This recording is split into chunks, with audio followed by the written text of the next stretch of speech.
Bonsoir à tous. À la une de ce journal, le port autonome de Douala confronté à une nouvelle grève des dockers. Ces manutentionnaires sont sortis dans la rue pour étaler au grand jour la précarité de leurs conditions de travail et des discriminations salariales. L'intervention des autorités administratives n'a pas réussi à désamorcer cette grogne sociale. Celui qui prône l'éthique dans la pratique du sport est désormais une personnalité à la moralité douteuse. Le colonel Kalkaba Malboum, suspendu du mouvement africain olympique et sportif en raison des accusations de corruption et d'utilisation de l'argent public. Le mis en cause, président du comité olympique au Cameroun, crie à un scandale, à une cabale menée contre lui. Il clame son innocence. Enquête à suivre dans ce journal.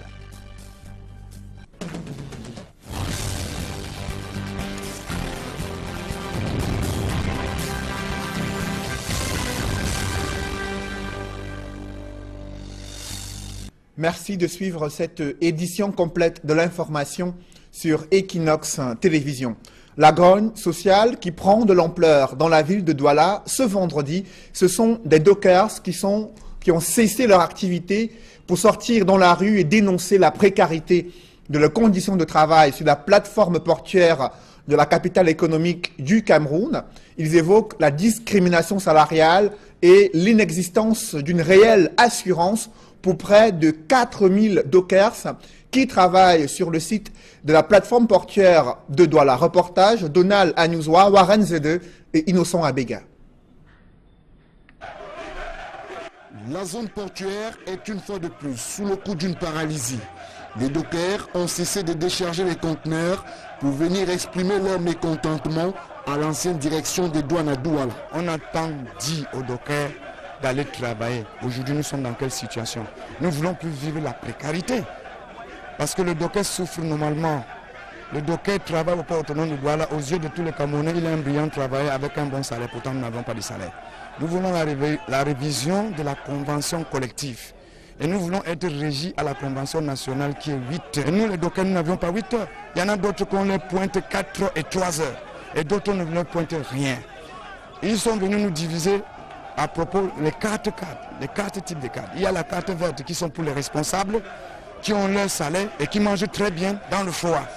Il y a les cartes bleues qui souffrent au même pied d'égalité que nous et qu'on les pointe 4 heures. Il y a les cartes roses qu'on les pointe 3 heures et il y a les cartes blanches qu'on ne leur pointe rien. Et j'ai envie de vous dire, pour vous éclaircir, parce que la carte bleue, on le pointe 1800 quand ils n'ont pas travaillé. Et on pointe 700 francs aux cartes roses quand ils n'ont pas travaillé. On pointe 0 francs aux cartes blanches. Les manutentionnaires s'insurgent contre les mauvais traitements et autres abus dont ils sont victimes sur la plateforme portuaire. Après plusieurs années d'intenses activités et passés à braver toutes sortes d'intempéries, leur statut s'est plutôt dégradé. Nous avions siégé et nous avions envoyé une lettre au Japon en leur demandant de nous envoyer ce qu'on appelle une doléance. Leur doléance, nous allons comprendre. Leur doléance, c'est que qu'est-ce qui ne va pas avec eux pendant qu'ils vivent? Un seul travailleur docker porte 500 sacs. Un seul. Les DP doivent porter 1000. Et tu ne vas pas. La police nous attrape à cause d'un gré du riz. Et nous, on meurt chaque jour. Il y a les dockers qui sont en prison.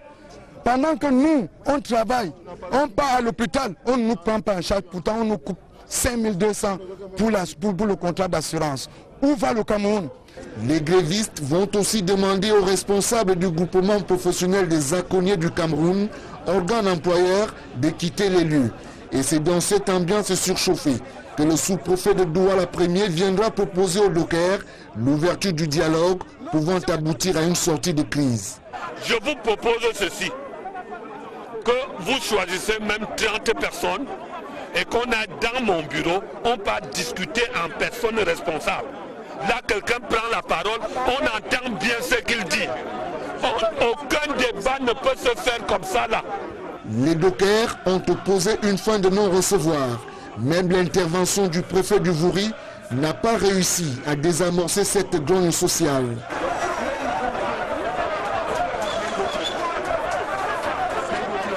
Les multiples négociations entreprises jusqu'ici n'ont pas produit l'effet escompté.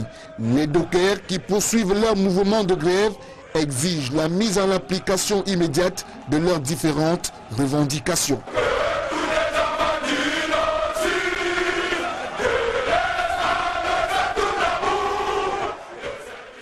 À quelques jours d'une autre grève annoncée, cette fois-ci dans le secteur médical public, des médecins syndicalistes en service à Douala, Bamenda et Yaoundé ont été nommés chefs des centres de santé situés dans des zones reculées à l'est et à l'Adamawa. Les concernés ne sont pas du tout contents de cette décision d'affectation du ministre de la Santé publique, initiateur d'un mode de grève. Ces médecins estiment que ce sont des représailles visant à les museler. Reportage Flavien Valodongo. Ils sont 4 médecins, membres du bureau du syndicat des médecins du Cameroun, touchés par la note d'affectation du ministre de la Santé publique.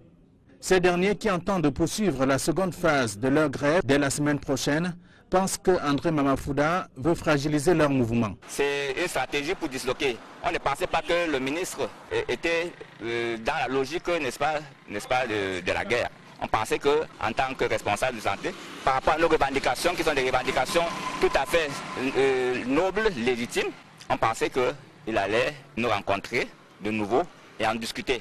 Mais on a été surpris. Le neurochirurgien et vice-président du CIMEC, qui s'explique ici, révèle que la surprise du ministre de la Santé publique ne change en rien le processus de revendication qu'il qualifie de légitime. Pour le CIMEC, ce qui ressemble à une répression ouverte contre le syndicat booste plutôt le moral des membres. Les médecins sont déterminés, n'est-ce pas, à mener ce combat jusqu'au bout. Il y a un planning de grève qui va évoluer encore plus qu'avant, parce que les médecins aujourd'hui sont plus déterminés qu'avant. Maintenant, ils ont compris qu'on veut nous museler. Les syndicalistes ajoutent que le fait d'affecter des médecins spécialistes dans les centres médicaux d'arrondissement sans plateau technique est une sorte de gâchis. Ils sont chirurgiens, radiologues, neurochirurgiens et pédiatres, membres du bureau du syndicat qui ont été affectés dans les coins retirés. Par ailleurs, exercer à la fonction publique n'est pas une fin en soi, ajoute-t-il. Nous avons pratiquement 9000 médecins camerounais à l'étranger et des bons médecins. Ils sont partis parce qu'ils ne trouvent pas leur compte au Cameroun. Ils sont persécutés comme certains. La fonction publique, ce n'est pas la fin en soi. Il y a le privé. La question de l'assurance maladie universelle, l'amélioration des plateaux techniques dans les formations sanitaires publiques sont entre autres revendications de ces derniers. Les médecins membres du CIMEC avouent rester ouverts au dialogue. Pour eux, la balle est dans le camp des pouvoirs publics. En bref, à présent, les images d'une population choquée après le décès d'un jeune homme tué lors d'une vive altercation survenue entre le défunt et son ami. La scène s'est déroulée en ce début de soirée à la vallée Bessengue dans le 1er arrondissement de Douala. Une discussion entre deux amis qui a dégénéré en bagarre. Ensuite, des témoins affirment que le jeune homme a succombé à des coups d'armes blanches assenés par son propre ami. Le présumé auteur de cet acte est un adolescent et collégien activement recherché par la police du côté du 1er arrondissement de Douala. Cet infanticide survenu dans une banlieue de Yaoundé suscite de nombreuses interrogations sur cette jeune mère, suspecte numéro 1 dans cette affaire. Comment en est-elle arrivée à commettre un tel acte? Quels étaient son état d'esprit et ses relations avec sa famille? Au-delà de l'enquête de la police judiciaire, nos reporters Joël Esseng et Marcelin Gansop sont allés sur les traces de cette jeune mère mystérieuse, cachotière et soupçonnée d'être l'auteur de cet infanticide. Reportage. Au domicile de Kwamunelo, le père des jumeaux retrouvés sans vie mercredi. C'est un calme de cimetière qui nous accueille à notre arrivée vendredi. La famille est encore à Bashingu, où les bébés ont été inhumés. Seules les cousines de Sieur Kwamou sont présentes et portent elles aussi le deuil des bébés qu'elles n'auront finalement bercé que pendant 2 mois. Malgré la douleur de cette disparition, elles acceptent de marquer leur étonnement devant l'acte posé par Betty Massop, dont nous avons pu avoir une photo. Pour besoin de sécurité, elles n'ont pas souhaité s'exprimer à visage découvert. Parce que cette fille était très mystérieuse. Une fille toujours calme, elle ne parlait pas, elle n'est pas le genre de fille que tu peux arriver à la maison comme ça, elle te dit ce qui ne va pas ou quoi que ce soit, toujours cachotier dans tout ce qu'elle faisait. Donc il n'aimait pas partager avec les autres. Une fille qui n'a pas d'amis, on est jamais resté à la maison comme ça, on a vu une amie de ses copines, personne, même venir là, elle dit que je rends visite à cette fille, personne ne la rendait jamais visite. Une fille qui est dans la maison, là, quand même dans la maison familiale, elle ferme toujours la porte. Quand elle sort, elle entre, elle bloque la porte. Quand tu veux venir pour voir l'enfant, tu peux pas venir facilement parce que la porte est toujours bloquée. Betty fait quoi dans la chambre là? Elle bloque toujours la porte. Il y a quoi? On pouvait pas imaginer, bon, on croyait que peut-être qu'elle voulait seulement sa tranquillité pour bien peut-être que ça couvrir le froid sur les enfants et tout et tout. Elle était toujours en train de bloquer la porte. Mais la famille est convaincue que la jeune étudiante de l'université de Yaoundé 2 a prémédité son acte. Son acte était très prémédité en fait, parce qu'elle ne présentait pas de signes de trouble. Elle était très sereine, naturelle. Elle a porté son jogging blanc avec son pantalon noir. On lui a demandé, Tata, tu pars où? Elle a dit qu'elle arrive. Elle est passée par la porte centrale. Elle est entrée dans sa chambre, elle restait d'abord avec mon frère. Elle a pris tous ses diplômes, elle a mis dans la chemise, dans une chemise avec son acte, sa carte d'identité. Elle est partie. C'est arrivé donc en route qu'elle appelle mon cousin en route. Elle dit, j'espère, j'ai tué tes enfants, va prendre le corps de tes enfants que j'ai tués sur le lit. La lettre qu'elle a laissée après son forfait ne serait alors qu'une pure distraction visant à brouiller les pistes. Quand elle a accouché, sa maman est venue faire 4 jours avec la famille. Elle a remercié la famille vraiment pour l'entretien qu'on donnait à sa fille. Elle est partie parce que le papa de la fille venait de faire l'AVC et elle est partie rester auprès de son papa à Bafoussam. Ses 2 petits frères sont à Robili, dans une chambre qu'ils louent parce qu'ils sont aussi universitaires. Nos tentatives pour avoir l'un de ses frères qui lui a rendu visite après l'accouchement sont restées vaines. Mais il ressort de la déposition qu'il a faite à la gendarmerie que sa sœur était très impulsive et colérique, au point où pour un rien, elle pouvait le bouder pendant plusieurs mois. Mais de là à tuer ses propres enfants, il y a un mystère que nul n'a encore réussi à percer. Même pas celles qui l'ont davantage côtoyé depuis la venue de ses jumeaux. Une fille vraiment qui montrait l'affection pour ses enfants, elle prenait sur les enfants, mais tu peux pas imaginer qu'elle avait cette intention-là, qu'un jour elle pouvait même faire ça. Donc ça nous a vraiment troublés en fait. Donc en fait toute la famille est troublée. Nous on ne connaît pas ce qui s'est passé, ce qui a pu susciter cette idée en elle. Nous on ne connaît pas. C'est donc une affaire à suivre. Une autre affaire concernant cette fois-ci des infrastructures routières, où en est le gouvernement avec le projet de construction de la route Douala-Boné-Poupa-Yabassi. Inscrit dans le plan d'urgence, les choses ne semblent pas avancer sur le terrain. Le département d'Unkam reste le plus enclavé dans la région du littoral, au grand désarroi des populations. Séverin Chouban et Julingue Nyondé. C'est un véritable parcours de combattants pour toute personne qui emprunte les routes impraticables d'Unkam, l'un des départements les plus enclavés dans la région du littoral. Ce mauvais état des routes ne cesse de faire les victimes. Ce mauvais état de la route, le pont n'est pas, les ponts là ne sont pas bien arrangés. Et puis, c'est un peu ça, il y a un camion qui est tombé là dernièrement, il n'y a pas que moi. Il y a les camions qui tombent là sur le pont là chaque fois. Quoi, la route est vraiment très mauvaise. L'espoir de sortir du désenclavement s'est estompé en raison du retard décrié dans le projet de construction de la route Douala-Yabassi, pourtant inscrit au plan d'urgence triennal. Les riverains regrettent que les travaux piétinent. Du coup, ce grand bassin agricole est pratiquement coupé du reste du pays. Les paysans broient du noir et peinent à écouler leur production agricole. Le Cameroun peut-il corriger les dysfonctionnements et autres défaillances décriées dans l'exécution des 2 premiers contrats de désendettement et de développement? Le comité d'orientation et de suivi s'est réuni à Yaoundé pour améliorer l'exécution du nouveau C2D évalué à 400 milliards de francs CFA, une nouvelle enveloppe pour développer de nombreux projets dans le Cameroun. Compte rendu, Élisée Bokba et Marcelin Gansop. 400 milliards de francs CFA pour 8 ans. Tel est le montant de l'enveloppe dédiée au 3e C2D dont les contours ont été définis par les autorités camerounaises et françaises.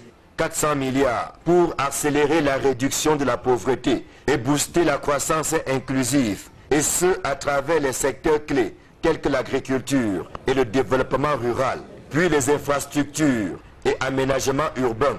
Le C2D, qui en est à sa 10e année, n'est donc pas un saupoudrage tel que le tranche l'ambassadeur Gilles Thibault. L'appréciation qu'on peut faire, elle est très positive, elle est partagée par d'autres. Le C2D ne réglera pas tous les problèmes, il s'occupe de champs particuliers dont nous décidons conjointement de l'application dans les secteurs qui en ont le plus besoin et également dans les parties du pays les plus en difficulté. Le ministre des Finances ne dit pas le contraire lorsqu'il se gargarise des acquis des C2D de première et de deuxième génération. Les deux premiers C2D ont permis au Cameroun de rembourser 566 milliards et ces 566 milliards sont réinjectés dans notre économie dans différents secteurs. La santé et l'éducation, parce que ce sont secteurs prioritaires en matière d'amélioration des conditions de vie des populations. Mais vous le savez aussi, les infrastructures, le second pont sur le Vouri, c'est également une réalisation qui bénéficie de l'implication du C2D.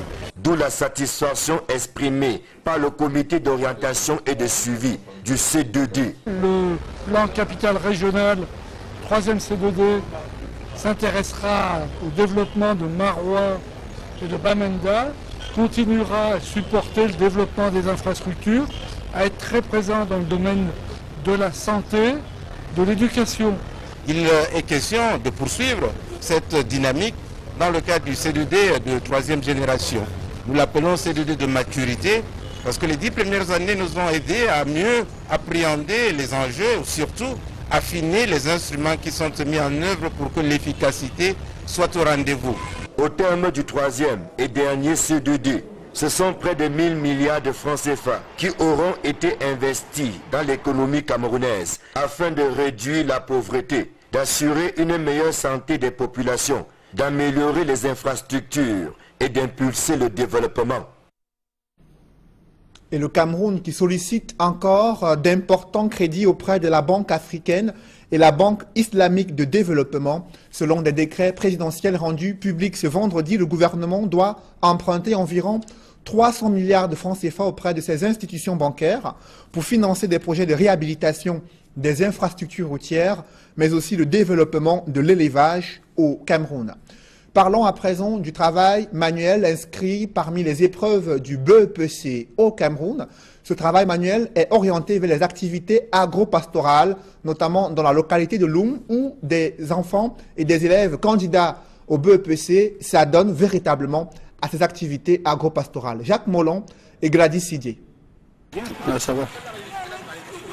Des élèves dans des champs d'ananas et de bananes plantains. Alors que certains s'attellent à arracher les mauvaises herbes, d'autres sélectionnent les fruits qui ont déjà atteint la maturité. Le sérieux avec lequel ces élèves se déploient témoigne de l'importance de cette discipline, le travail manuel.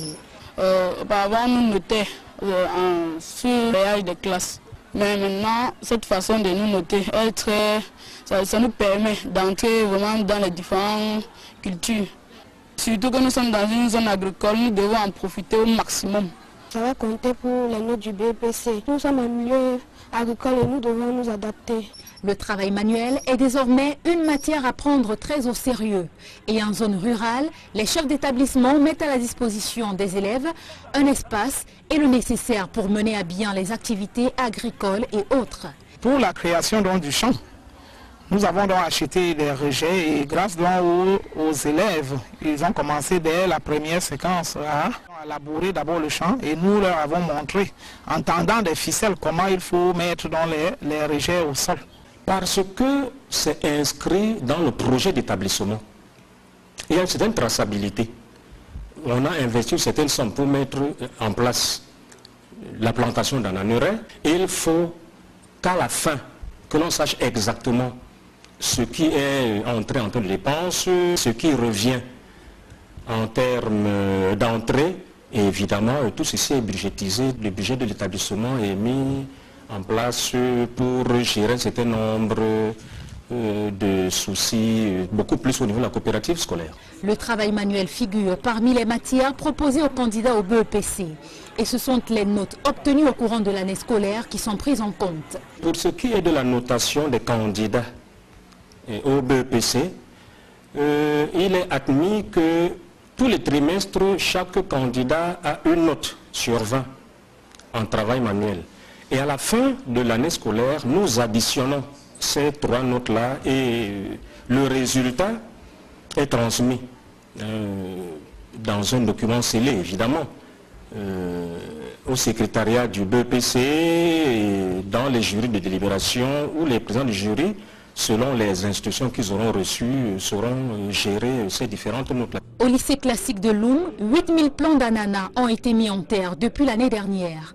L'époque où le travail manuel consistait au balayage et au ramassage des ordures dans la cour de récréation est désormais révolue. Le Conseil de la magistrature suprême est convoqué pour le 7 juin 2017 au Palais de l'Unité à Yaoundé. L'annonce de la tenue de ces assises intervient dans un contexte de crise du système judiciaire amplifié par la persistance de la revendication des avocats anglophones. Le gouvernement leur a promis une réforme de la Cour suprême en vue d'intégrer le sous-système Common Law. Des indiscrétions font état d'un redéploiement des magistrats prévu lors de cette session du Conseil de la magistrature suprême convoquée pour le 7 juin 2017 et qui est présidée par le chef de l'État. La dernière session s'était tenue en décembre 2014. Je vous le disais en titre, le doute persiste sur la moralité de celui qui prône pourtant la pratique de l'éthique dans le sport au Cameroun. Le colonel Kalkaba Malboum, suspendu du mouvement sportif et olympique africain, candidat à la présidence de l'association panafricaine. Le président du comité olympique sportif est accusé d'avoir reçu de l'argent public pour corrompre les membres votants lors de l'assemblée générale de cette association du mouvement sportif africain. Le mis en cause clame son innocence, dénonce une cabale et compte interjeter appel. Reportage avec Cyril. Le document fait le tour des réseaux sociaux. Document qui laisse apparaître la grille de répartition de la somme allouée au colonel Hamad Kalkaba Malboum par le gouvernement camerounais dans le cadre de sa campagne pour la présidence de l'Association des comités nationaux olympiques d'Afrique, ACNOA. Ainsi, Hamad Kalkaba Malboum aurait octroyé 32 207 000 francs CFA à l'Afrique du Sud, 67 432 000 francs CFA à la région de l'Afrique de l'Ouest, 12 562 000 francs CFA à l'Afrique du Nord, 20 320 000 francs CFA à l'Afrique centrale et 25 200 000 francs CFA aux membres de l'Assemblée générale du Commonwealth en Afrique. Des faits présumés de corruption grave qui jettent un doute sur la moralité du président du Comité national olympique et sportif du Cameroun, comme le rappelle l'ACNOA.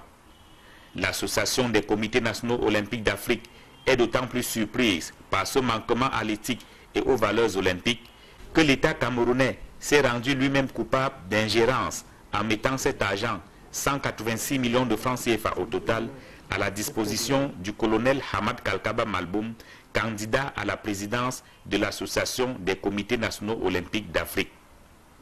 Le président du Comité national olympique et sportif du Cameroun était même allé dire merci au gouvernement pour ce soutien avant de lancer sa campagne.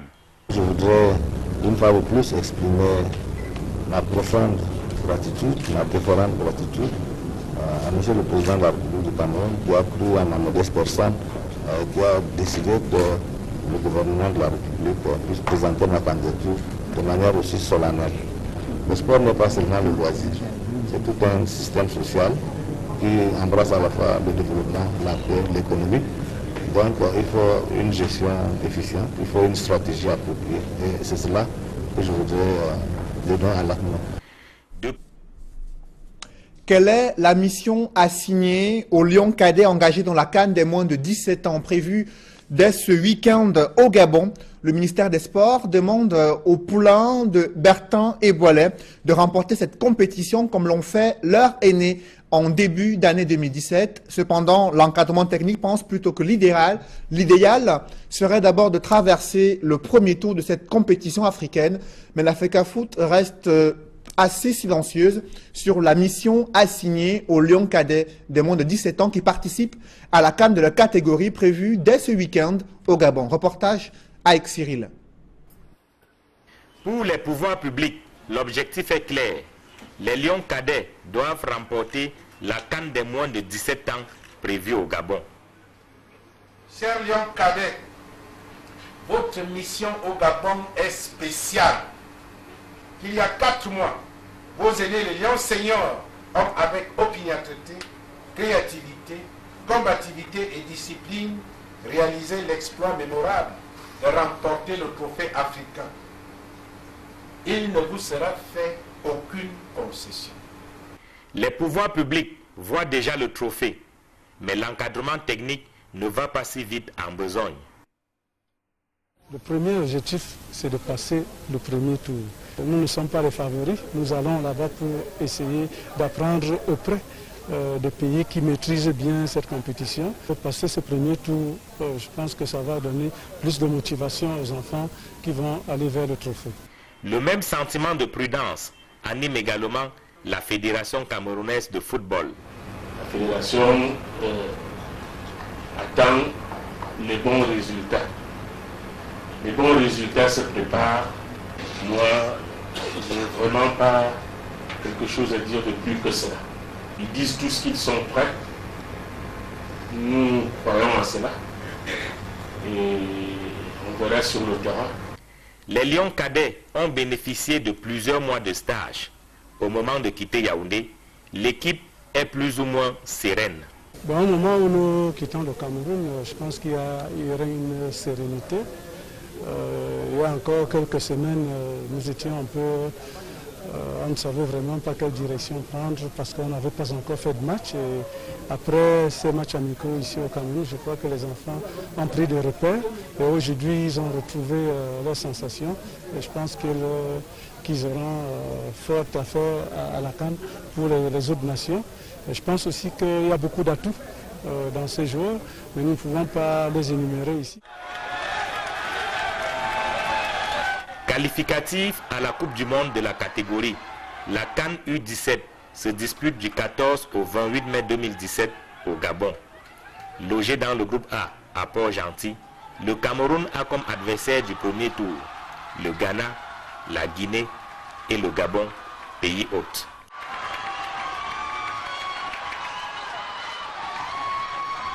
Toujours en football, le top match de la 14e journée de Ligue 1 oppose Union sportive de Douala à Bamboutos de Bouddha. Le match se joue dimanche prochain au stade de la réunification de Douala. Une occasion pour la Ligue de football professionnel de célébrer le retour d'un sponsor majeur dans les 2 premiers championnats au Cameroun. Reportage Emos Pongo et Sylvestre Zangaou. Le championnat de Ligue 1 ce week-end aura un air particulier, avec le retour officiel de l'ancien sponsor majeur. La Ligue de football professionnel du Cameroun va percevoir désormais pour chaque saison la somme de 1 milliard de francs CFA de ce sponsor pour organiser ces championnats. En principe donc, ce nouvel horizon devrait également profiter aux joueurs, avec non seulement la régularité, mais l'augmentation de leur salaire.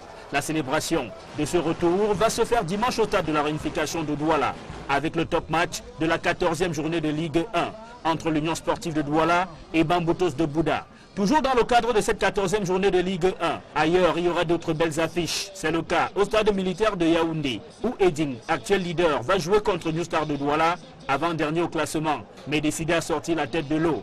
Le canon de Yaoundé va affronter Colombe du Sud. APGS Donfou sera face à l'Aigle Royal de la Ménois. À Loum, le champion en titre reçoit Stade Renard de Mélan.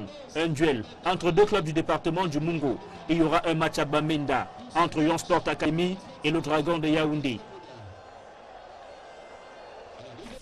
Un public reportage dans ce journal, la microfinance ACEP Cameroun valorise ses travailleurs les plus méritants. C'était lors d'une cérémonie qui s'est déroulée en présence du ministre des Petites et Moyennes Entreprises du côté de Yaoundé. Reportage. Ils sont 27 récipiendaires à recevoir des médailles d'argent, vermeil et or. Une première dans le genre qui marque Un moment fort pour l'agence de crédit pour l'entreprise privée au Cameroun ACEP et représente une occasion idoine de valorisation du travailleur. C'est de la reconnaissance également à notre employeur qui a bien voulu organiser cette cérémonie de reconnaissance. 15 ans de travail et ce n'est pas 15 jours. Je crois que c'était l'occasion pour notre employeur de célébrer le mérite. Mes impressions sont d'abord l'émotion.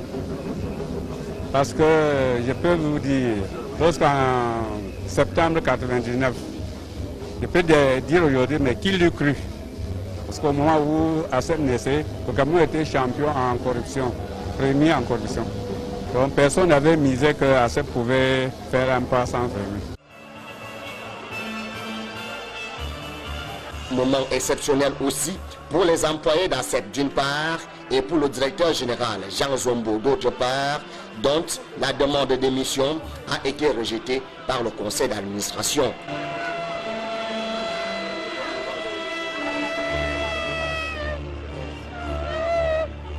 Le personnel est suffisamment satisfait parce qu'on regrettait un peu le départ du directeur général parce qu'il a fait le tour des agences pour annoncer son départ.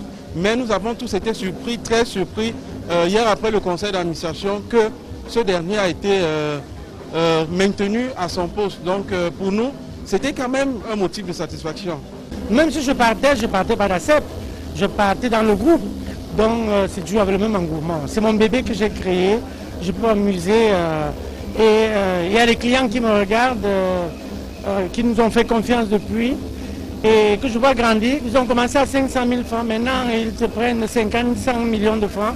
Je pense que pour nous c'est une fierté. On ne peut pas s'amuser à abandonner à si bon chemin. Créé en 1999 sous forme d'une convention de prêt à long terme, ACEP Cameroun, 18 ans plus tard, après avoir été transformé en institution financière privée en 2005, s'impose aujourd'hui comme le partenaire de référence des entrepreneurs. C'est parce qu'ils font du bon travail qu'ACEP a de bons résultats. Ils doivent continuer à travailler davantage pour qu'ils deviennent de plus en plus méritants, comme l'État le leur a reconnu aujourd'hui et continuera à le leur reconnaître s'ils continuent eux aussi à donner de bons résultats. Avec un réseau de 24 agences reparties dans ces régions du Cameroun, ACEP Cameroun a enregistré en fin d'octobre 2016 un encours de crédit de plus de 21,7 milliards de francs CFA pour 15 602 emprunteurs actifs. ACEP Cameroun, c'est une société anonyme de référence dont le capital s'élève à 1440 milliards de francs CFA. Elles sont encore nombreuses des PME camerounaises qui ignorent la démarche visant à améliorer la qualité de leur production, à respecter les règles d'hygiène, de sécurité et d'environnement. La démarche qualité et son impact sur la performance des entreprises, c'est la préoccupation qui doit être abordée lors du plus grand rendez-vous de l'économie sur Equinox Télévision, juste après ce journal. Tendance économique à ne pas manquer sur Equinox Télévision. Mesdames, Messieurs, merci d'avoir suivi ce journal. Dans une poussière de minutes, le plus grand rendez-vous de l'économie avec Claire de Mazière, expert en QHSE, à suivre juste après ce journal.